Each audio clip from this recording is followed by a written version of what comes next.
Chapter 18. At that time the disciples came to Jesus, saying, "Who is the greatest in the kingdom of heaven?" And calling to him a child, he put him in the midst of them and said, "Truly I say to you, unless you turn and become like children, you will never enter the kingdom of heaven. Whoever humbles himself like this child is the greatest in the kingdom of heaven. Whoever receives one such child in my name receives me. But whoever causes one of these little ones who believe in me to sin, it would be better for him to have a great millstone fastened around his neck and to be drowned in the depth of the sea. Woe to the world for temptations to sin! For it is necessary that temptations come, but woe to the one by whom the temptation comes.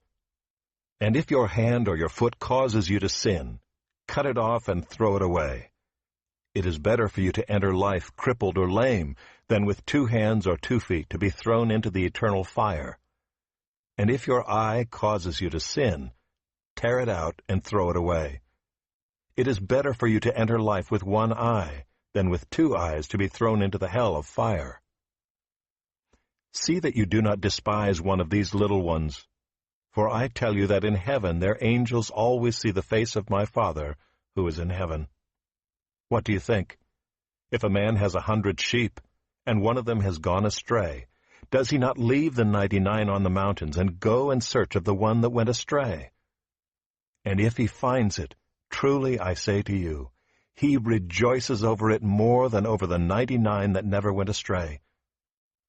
So it is not the will of my Father who is in heaven that one of these little ones should perish.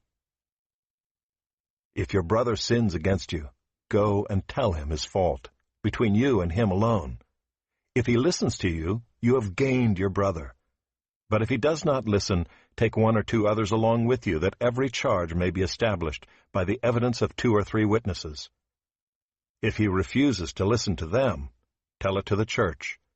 And if he refuses to listen even to the church, let him be to you as a Gentile and a tax collector. Truly I say to you, whatever you bind on earth shall be bound in heaven, and whatever you loose on earth shall be loosed in heaven. Again I say to you, if 2 of you agree on earth about anything they ask, it will be done for them by my Father in heaven. For where 2 or 3 are gathered in my name, there am I among them." Then Peter came up and said to him, "Lord, how often will my brother sin against me and I forgive him? As many as 7 times? Jesus said to him, "I do not say to you 7 times, but 77 times. Therefore the kingdom of heaven may be compared to a king who wished to settle accounts with his servants. When he began to settle, one was brought to him who owed him 10,000 talents. And since he could not pay, his master ordered him to be sold with his wife and children and all that he had, and payment to be made.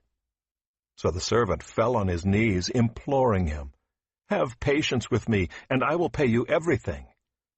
And out of pity for him, the master of that servant released him and forgave him the debt. But when that same servant went out, he found one of his fellow servants, who owed him 100 denarii, and seizing him he began to choke him, saying, 'Pay what you owe.' So his fellow servant fell down and pleaded with him, 'Have patience with me, and I will pay you.' He refused and went and put him in prison until he should pay the debt. When his fellow servants saw what had taken place, they were greatly distressed, and they went and reported to their master all that had taken place. Then his master summoned him and said to him, 'You wicked servant! I forgave you all that debt because you pleaded with me. And should not you have had mercy on your fellow servant, as I had mercy on you?' And in anger his master delivered him to the jailers until he should pay all his debt. So also my heavenly Father will do to every one of you, if you do not forgive your brother from your heart.